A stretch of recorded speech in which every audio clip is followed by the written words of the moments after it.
right, so here we go, man. In the building tonight in the hot seat, we got my man JAKEEL, Mcclary in the building. I said right? Yeah, that's correct. Okay, yeah, I want to make sure I get that. Them names be killing me. Nah, man, I understand, man. Everybody pronounced my name wrong, so I was waiting for you to give me my new name, but you got it right. Absolutely. Glad to have you part of the platform, man, my I'm man. glad to be here, man. Absolutely, man. So I want to jump right into the interview. Go ahead and let the people know where you from. I'm from South Carolina, born and raised. Came up to North Carolina in 2015 and been here ever since. So South Carolina and North Carolina. So I just say Carolina at the end of the day, you know. So now you in Winston? Yeah, Winston-Salem. How you end up in Detroit for? Well, after high school, you know, my mom, she's good, but she has seizures and all that. So with me being the oldest, I came up here because during 2015, she was having them bad, and I had just graduated. So I was like, I'll go up there help, you know, take care of her. So yeah, I've been up here since then. That's what brought me to Winston. She lived in Winston, but my dad lived in South Carolina. So we had like South Carolina school better than North Carolina school. So that's what made me stay in South Carolina until we finished school. Then when that was happening with my mom, that's what brought me up here to North Carolina. So yeah. Facts. So what was your childhood like? Like you was in high school, you were popular, you was like a pop. Well, it's not somewhat like my 8th grade year. I say I probably was like nerdy type, but like when I get to high school, 9th, 10th grade, 11th, 12th, all that was class clown, popular. Everybody always was depending on me for a laugh or to do something crazy.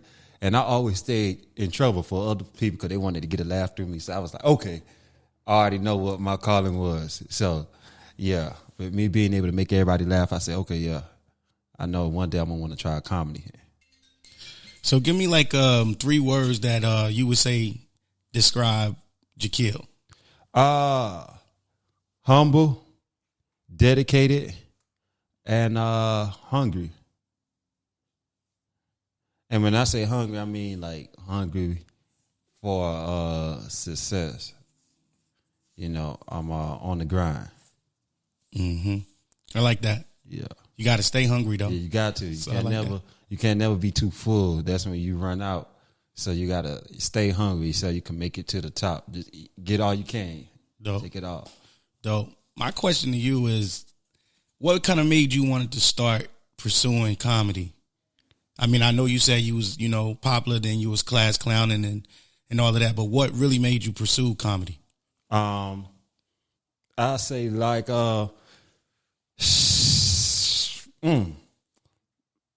after my singing career, because I used to do singing as well, but once I finished singing, I was like, yeah, you know, I'm still young, and people still was telling me throughout there like, bro, you funny, man. You need to try comedy, stand up. So I used to ignore it, but then I finally took it serious in December 2021.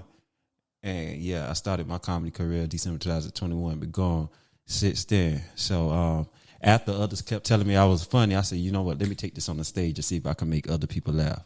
That's how I could tell if I'm funny or not. You remember your first show? Yes. Tell me about it.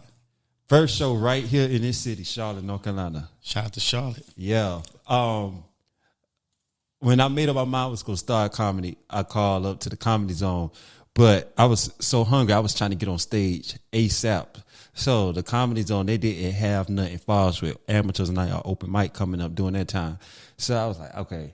I kept looking in Charlotte, and I know Charlotte a big city, so I said I want to try something on a main platform. But I came down here to I believe it called Crown something, but I know it's here in Charlotte. And I got on stage. Well, it was packed for to say it was an open mic. So I'm like, oh hell! I went outside, you know, hit the blunt a few times, took a few shots. By this time, I'm wasted, and this was my debut trying comedy. I got on the stage, and it was like I forgot what my jokes was. Everything, it didn't work out. So I was like, this ain't for me. Let me stop. But I already had made a commitment to do Raleigh, North Carolina the following night. Then I went to Raleigh, my second show, and it's still like brand new to comedy. But I got down there to Raleigh to the Comedy Works, got on stage, killed it. So I'm like, hold up.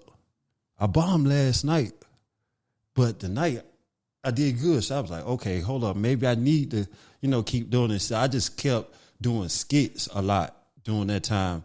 I ain't really worried about the stage. That's when my skits were starting to do good, like in 2022. Starting out, it was getting a lot of shares and a lot of traction to it. So I've been keeping the skits going for a minute. And then I can't remember how it happened, but I came in contact with Bubba Dub, them. You know Bubba Dub?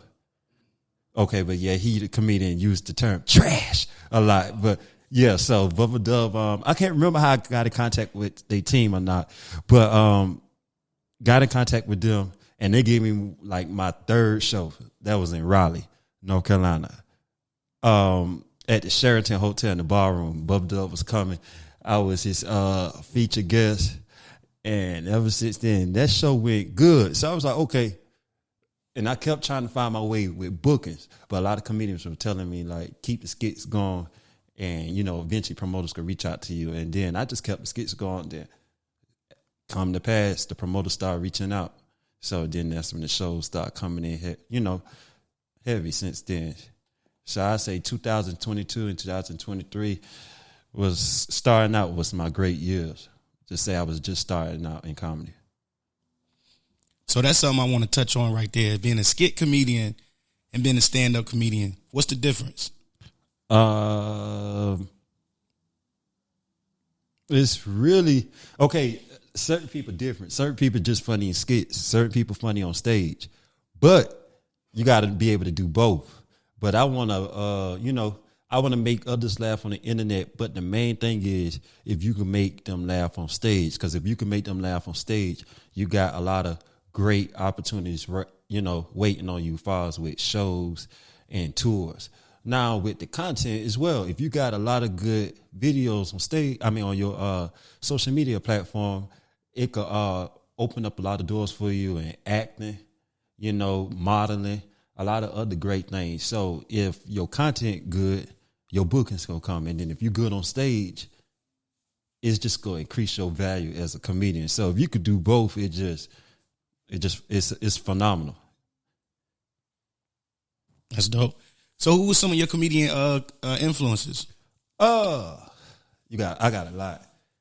Tony Roberts, Cedric the Entertainer, Mike Epps, Country Wayne, Bubba Dub, Bernie Mac.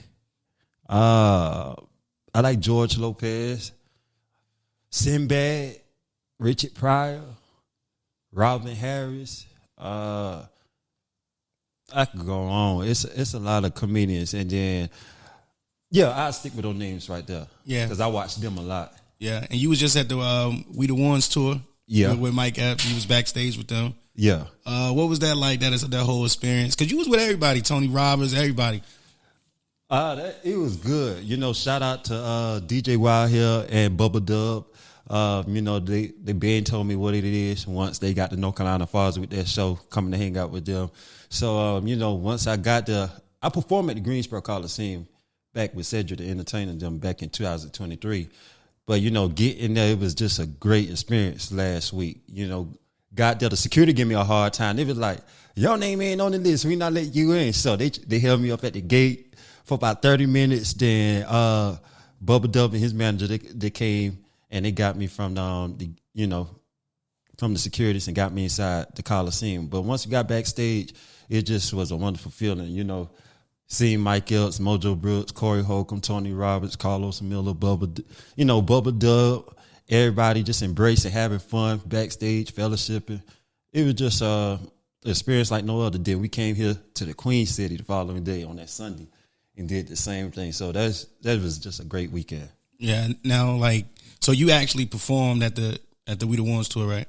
No. Oh, so you was just back there just networking with everybody? It was crazy. I was supposed to, but a lot happened with that. Also, my name was supposed to be on the list, but when I got the security, hold me up for about 30 minutes, like I said. So they had to get me, and sometimes the comedians come to the show late. So far as with the opening part where I was, supposed to be on stage, security couldn't verify who I was. So I I missed that opportunity. So I was backstage networking, making the comedians laugh. So then came on down there that Sunday. But, we was able to network, me and the team, made some new contacts, some new connects. So you never know what happened, before the tour finished.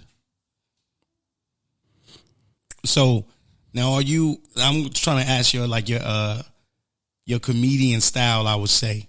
Because you got comedians that be roasting people on stage. So like a person in the crowd, like if you was a person in the crowd and you had a comedian roasting you, what's the best way to respond to that? I'ma laugh. If it's nothing too humiliating, I'ma laugh at it because I like to laugh. But as a comedian, you just gotta know how far to go and what to say. You could look at a person and tell when the person down. And when a person down, laughter is good for the soul. So laughter is like a medicine. You're supposed to make them laugh, but you can tell when they ain't feeling your joke or they don't like what you saying. So sometimes roasting could be good, and then sometimes it could be bad because if you keep talking and saying something that the person don't like, but yet everybody else like it, so you're making the whole comedy club laugh, and that's what comedy about, making people laugh. But if that person's still not reacting to your joke, or they don't like it, or they mad at what you're saying, now you got people running up on stage ready to get it. So I just be careful as far as with the roasting part. Right. Because during that time, I tried my first roast on the person. And this was right after that guy ran up on stage on Dave Chappelle. I believe that happened in 2023, right?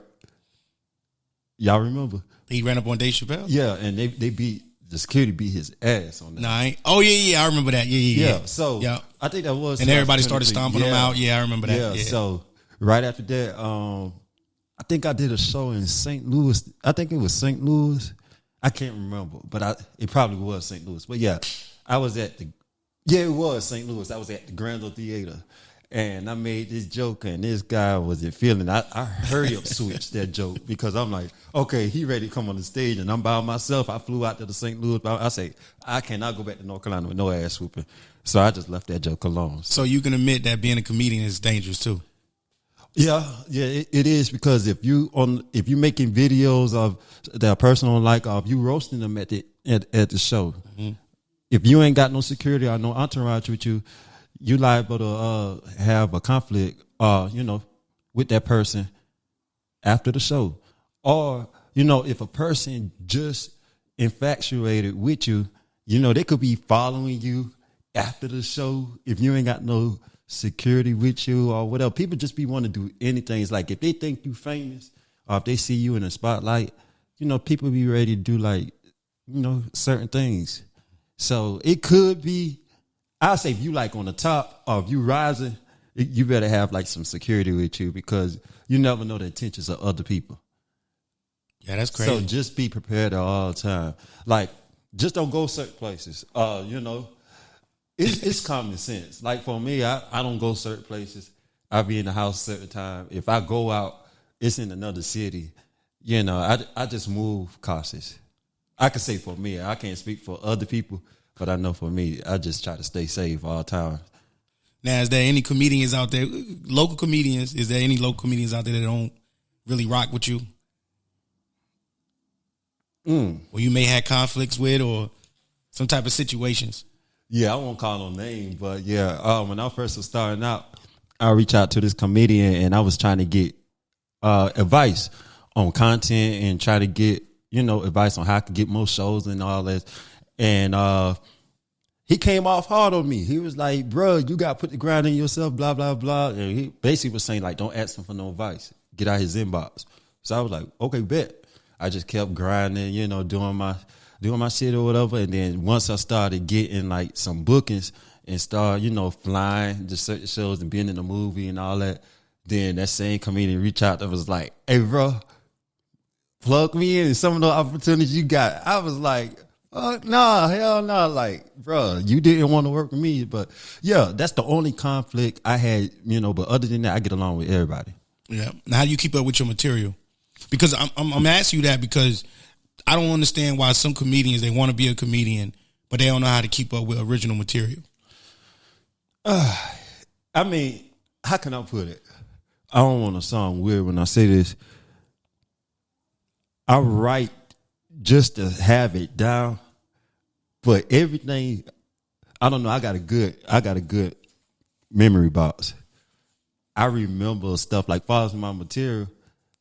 Even though that's why I write it down just in case if I forget. But most 9 times out of 10, if I think of a joke or of a skit, I remember it. I'm really, so I could keep up. I remember everything I did, like starting out up until now. I remember my jokes, my skits. So I write it down just to have on the safe side. But far as material, I got like all my old material, my new material. I just got, I keep up with it. Yeah. Let me get some of your top females in the industry right now as far as comedians. The Queen, some more. Ashima Franklin, Miss Pat, Takara Williams, Melanie Camacho, Just Niche. I don't want to call it.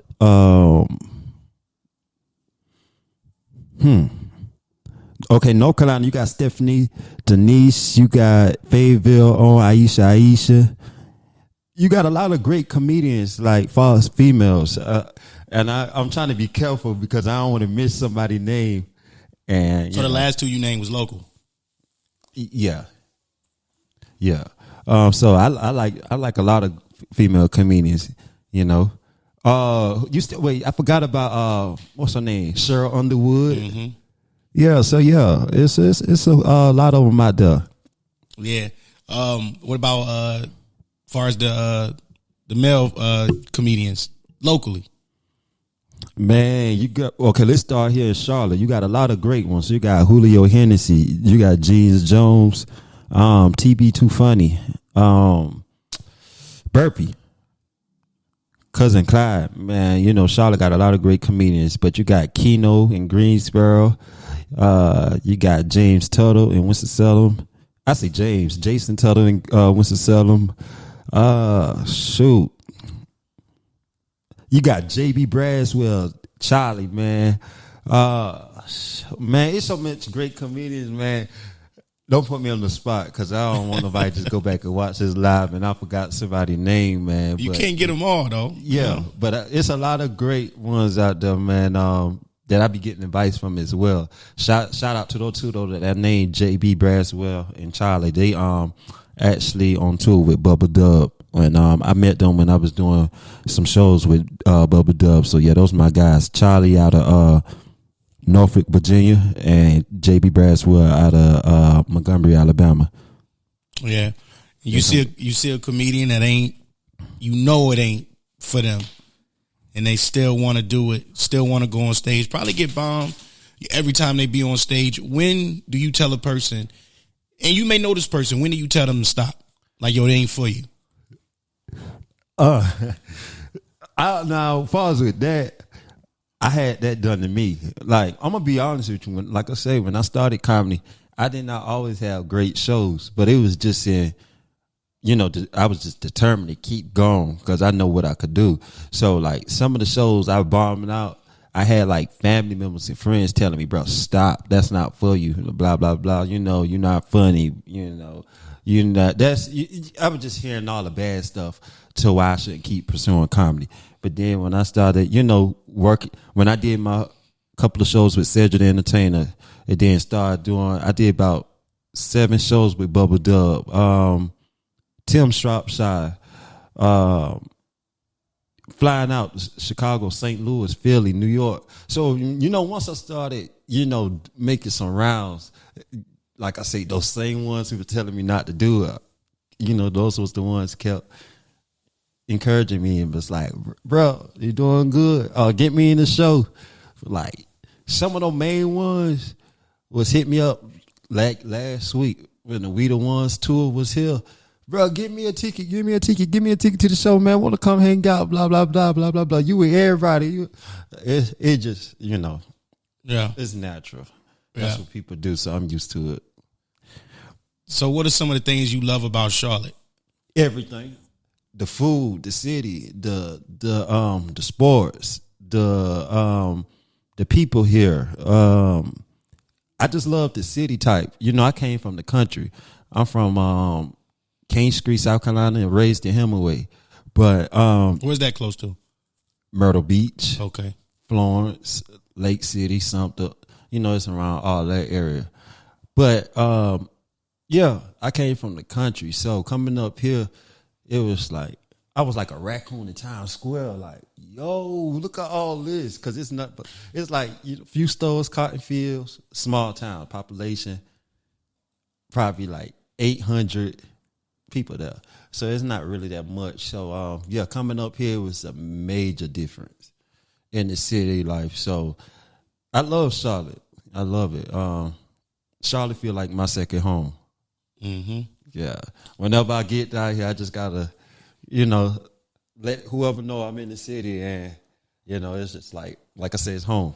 Yeah. Tell me about the story when you came to Charlotte and you thought you was gonna open up for Cat. No, that actually was in Greensboro. Oh, it was in Greensboro. Yeah, at the Greensboro Coliseum. Now, when Cat came to, I was actually speaking to one of his people, and I had a couple of people telling me, bro, Cat do not let people open up on his shows, bro. But I kept saying, yes, it is, man. I was talking to this dude. He say, he gonna work it out. I can open up on Cat show.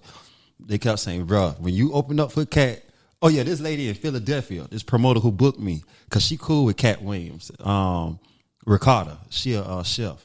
Shout out to her. But she bet me. She was like, Negro, I'm gonna bet you if you open up for Cat.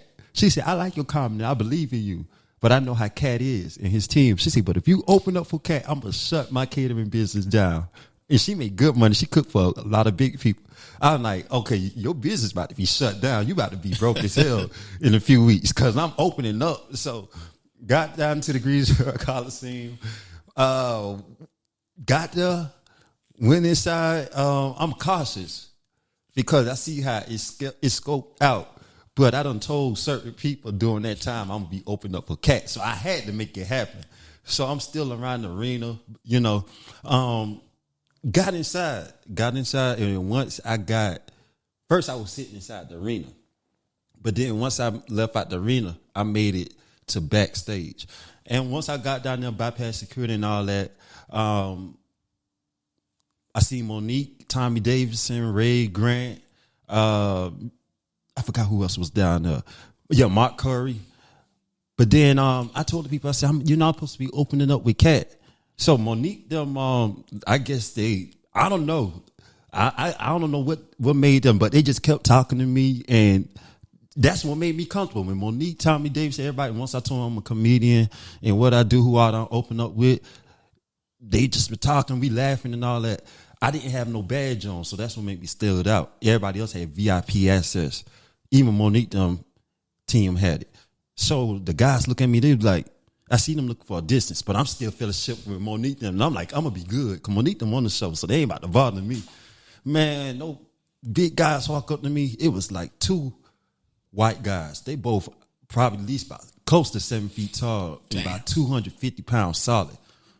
Man, they got up to me, they looked at me, they say, like, guess pointing at where your badge at. So I'm just looking like trying to play it off, still talking to Monique them, but at this time I know I'm about to be embarrassed. Backstage is packed. Everybody got their team with them. So he walked up closer. He walked in the conversation. He said, hey, buddy, where your badge? Monique them said, he a comedian, blah, blah, blah. He with us or whatever. The guys looked at it. He said, nah. So Tommy Davidson, Ray Grant, Mcclary, all of them backed off. They kind of walked off. So I'm like, oh, hell. Monique tried to help out, but it just didn't work. I already got my pictures with Monique, Mcclary, all of them. I already got backstage. I already did my thing. So I'm like, okay, this is the end and everything. The security, they grabbed me. After he was like, where your badge at? I said, it's over there. He grabbed, both of them grabbed me by my arms. True story. And like my feet, like literally off the ground, like it wasn't that much off the ground, but my feet off the ground. So they got me to the area where I see my badge at. They said, where your badge? I'm looking around. I know I ain't had no badge. So I'm just looking around. They basically like pushed me from the back, pushed me out the door, and got me out the arena.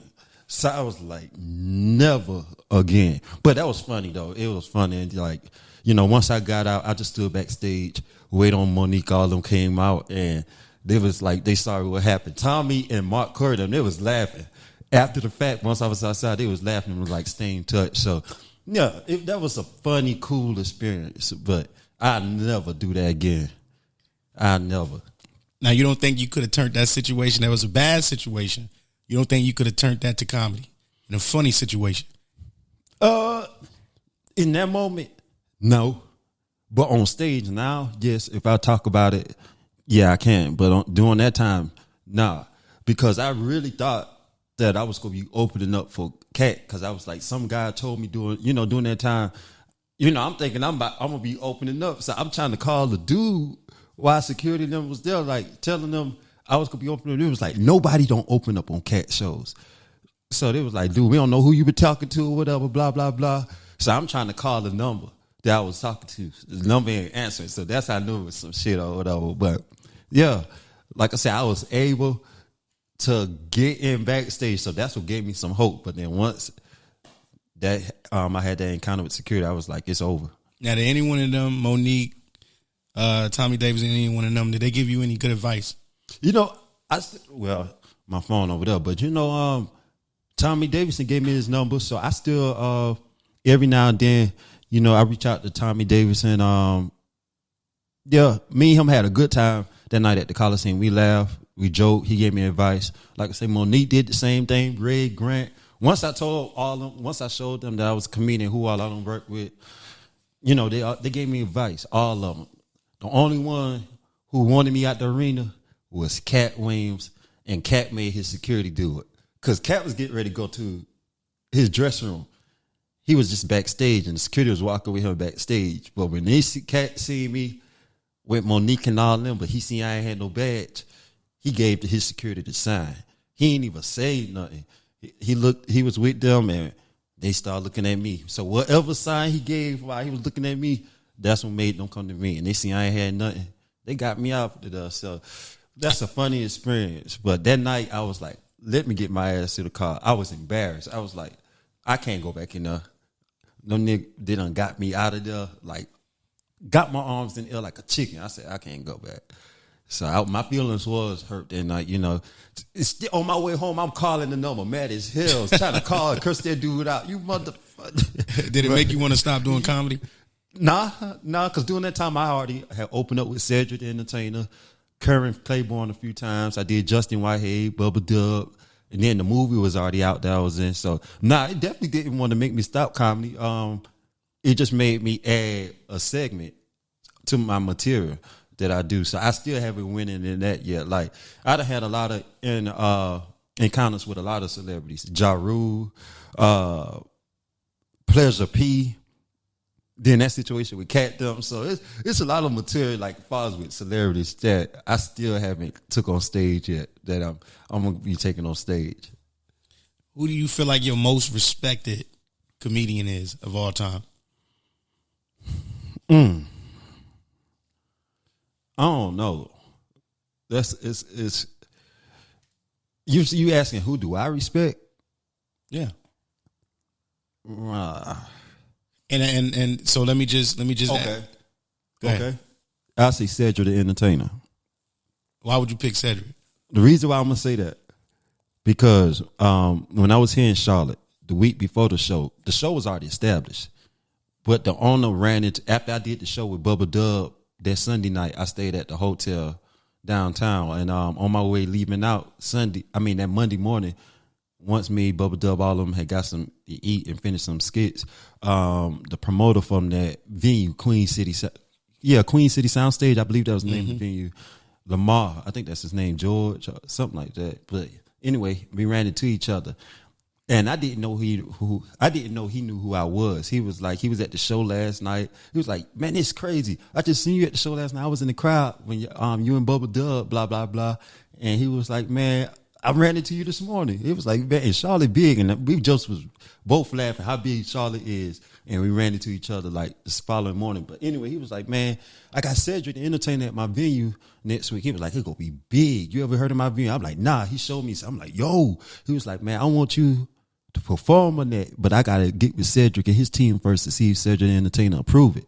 So I'm already hyped. I'm anxious. He was like, "You got time to come by the venue?" So he showed me the venue, where Cedric will be at, the dressing rooms, the stage, how much people it holds. So I'm excited. I'm like kid in the candy store. So I'm like, "Yo, man, this dude will be letting me perform." So, but he was like, "Hold up, don't get your hopes up.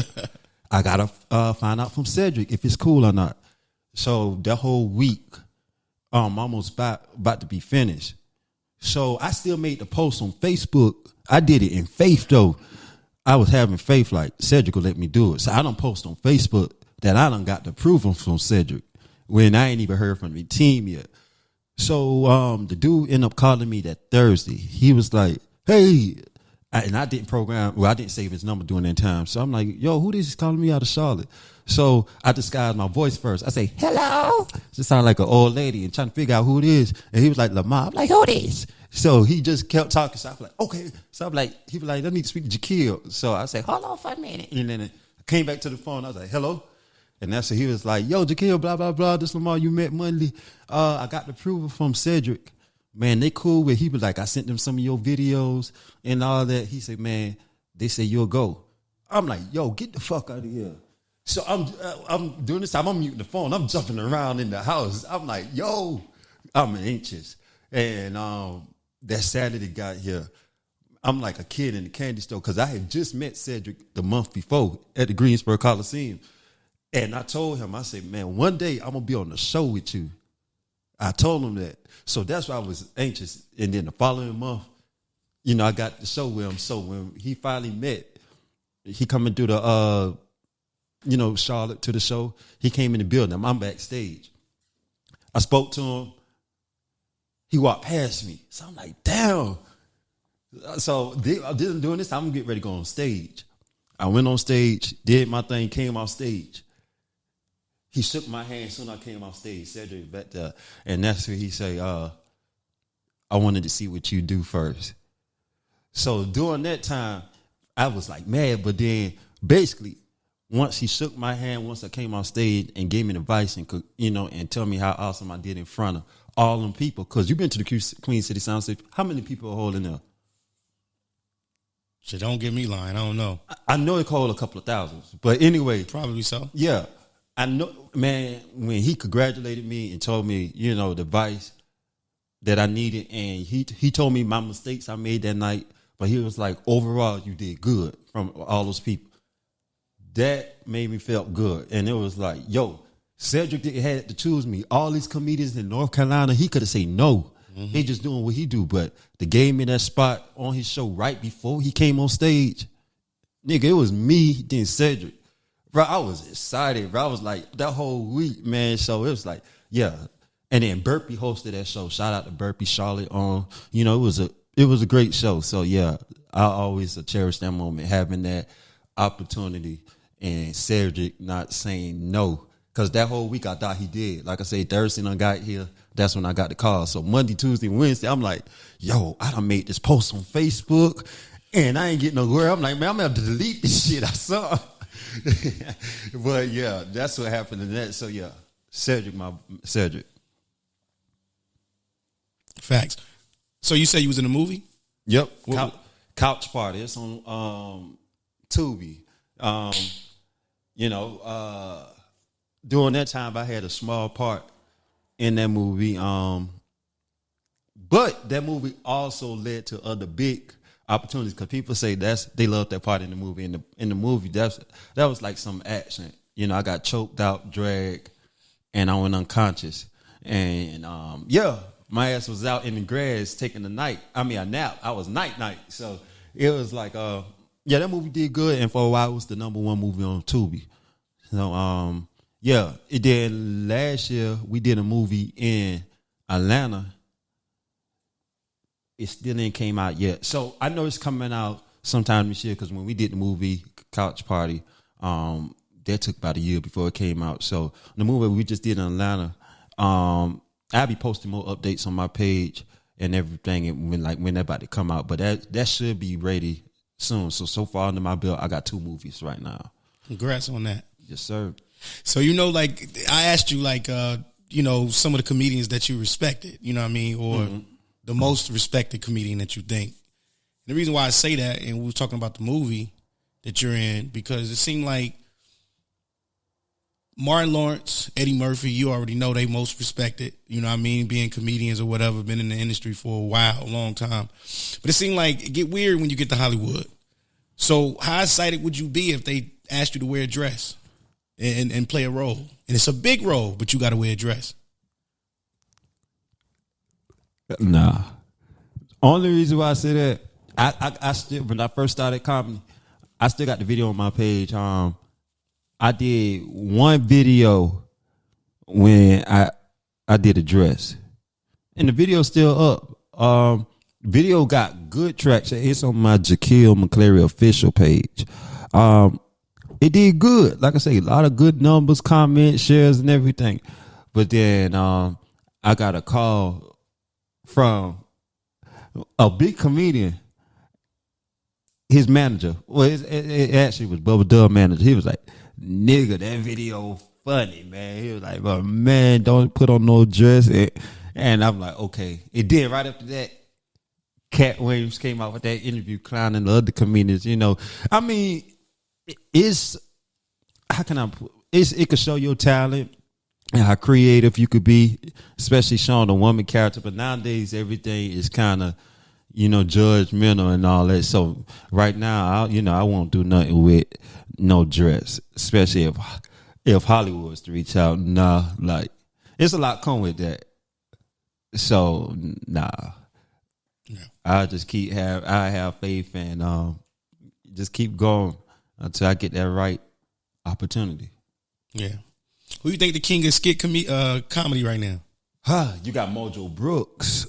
Shout out, met Mojo last week, but Country Wayne, Mojo. Well, hell, shit. Hold up. I'm gonna put myself first. Mm-hmm. Okay. But yeah, shout out to, you got Country Wayne, Mojo, Bubba Dub. Who else? Desi. How can I forget about Desi Banks? Yeah, and then you got Detroit Reed. I like his content, man. It's a lot of good people who make content, man. That I watch. But yeah, as far as with those that I just named, Country Wayne, Mojo, Desi. Yeah.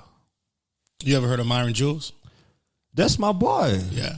Like when I still got the video on my page. When I first started comedy as well, Bub Dub was the first comedian that gave me a show on a big platform. Myron was the first comedian to discover my video after he shared it, and he gave me a shout out on social media. So right after that brought me some new friend requests during that time, some followers, during that time. So shout out to Myron. Me and him stay in touch, quite often we talk. So yeah, Myron, that's my guy. Yeah. Shout out to Myron too. Cheating ass Myron. Yeah. And it's crazy though. Interviewed him. Okay. He told me how he got started and, Okay. And that was dope. That was dope. Have you ever went viral off one of your? Yeah. I got a video on TikTok. That one right now, it's almost at 3 million.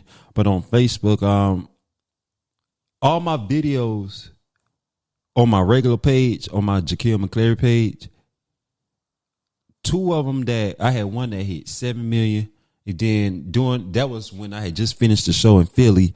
It was a man. I took a video while I was leaving out Philly. I said, man, crazy things be happening in Philadelphia. That was the title of the video, but it was a man running naked, jumping out the bush, running naked. They got hit by a car. They got up, running down the road, butt naked, still like nothing just happened. So I edited that video and, basically put myself in the video while I was in the car and when he got hit.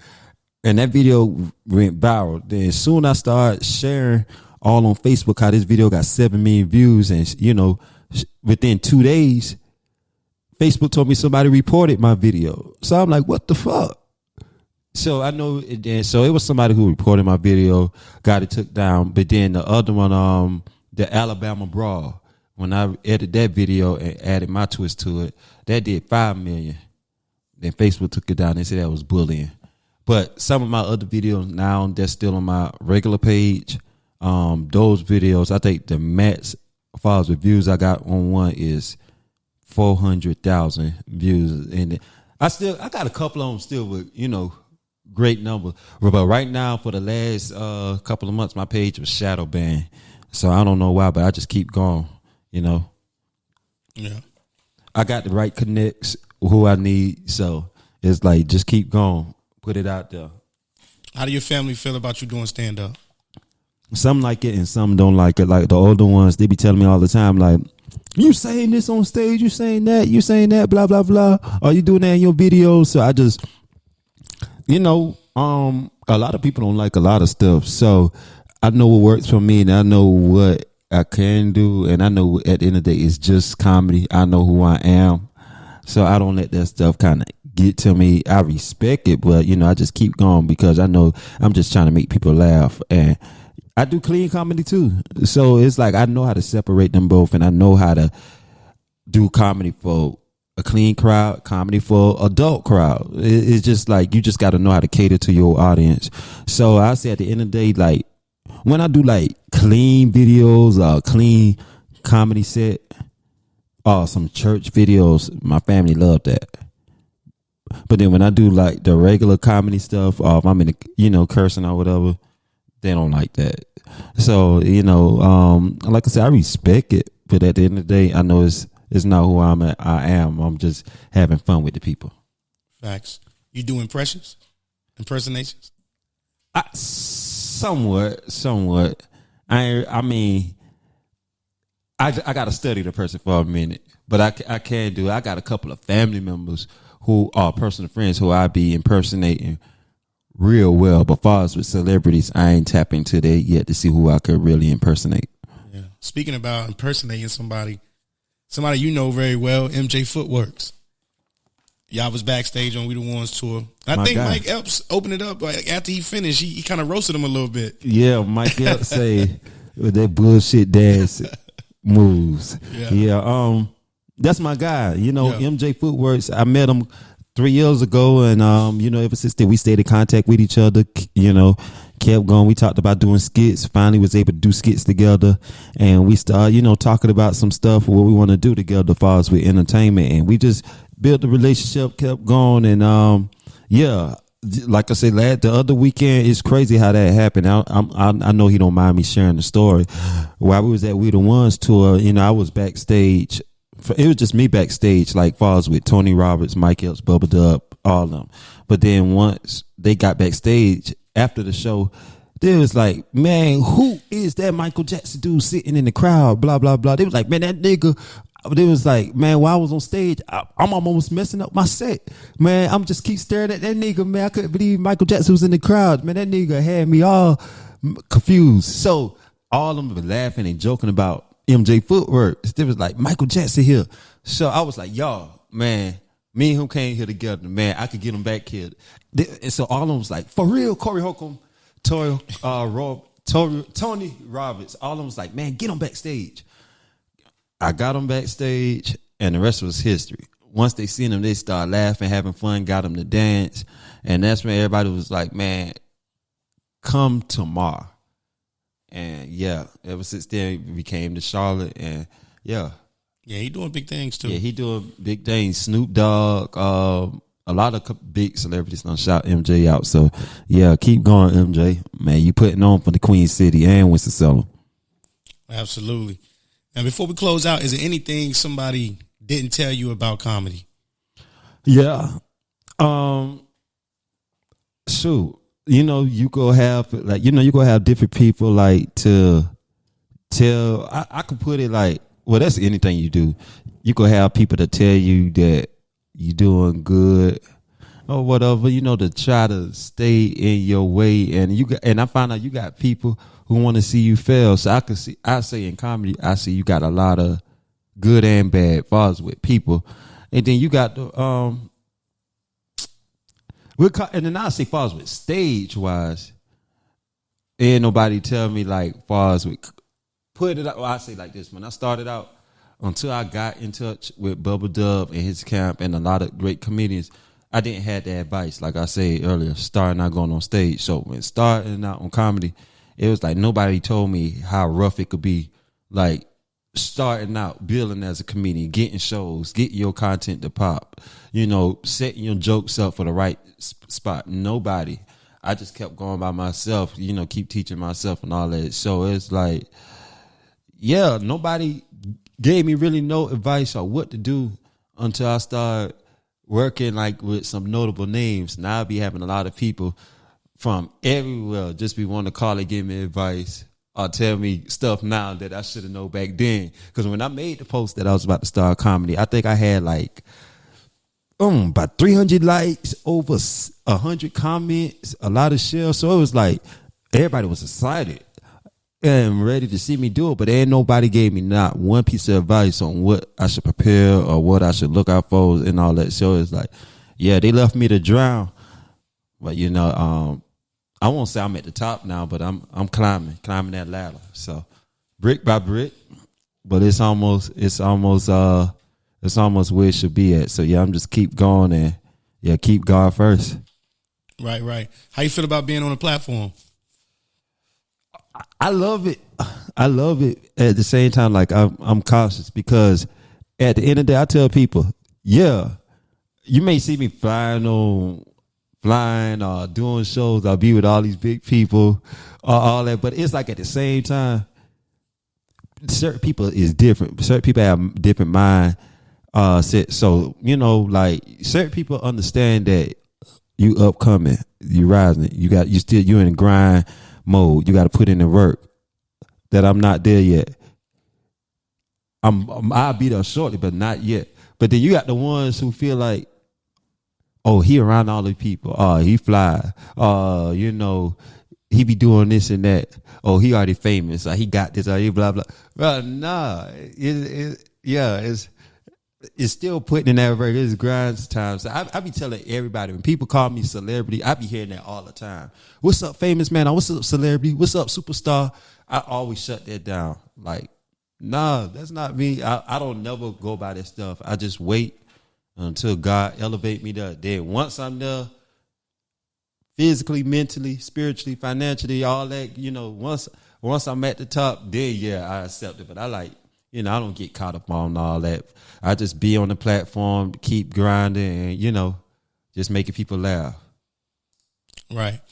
Well, I definitely appreciate you being a part of my platform and, sharing your story with my audience. It's been a dope vibe, you know what I mean? So definitely shout out to you and blessings on you. Yeah, for sure. For sure. I take that. I'm accepting that. So I take that. Now, shout out to On the Rise podcast, man. He doing great things. He worked with some of the biggest superstars in the entertainment industry so far. And, he's still going. So shout out for On the Rise podcast for having me. And, I wish you much success in the future, going forward. Like, I really appreciate you for reaching out. And it's crazy because, like, I asked bro, y'all, I was like, bro, how you know me? And he told me, so I was like, okay.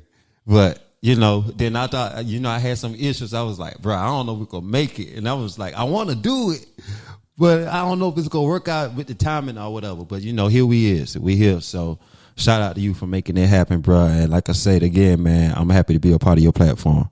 For sure. Go ahead and drop that social media. Facebook, JAKEEL Mcclary, JAKEEL MCCLARY. Instagram, the same thing, JAKEEL Mcclary, JAKEEL MCCLARY. TikTok, Real Keel 97, REALKEEL 97, and YouTube, JAKEEL Mcclary. And that's all my YouTube, my TikTok, my social media, and that's where you can find me at. There it is. My man JAKEEL on the platform Coming tonight. to a city near you. Let's go. I'm going to catch y'all on the next one. For sure. Shout out to you, man. On the Rise.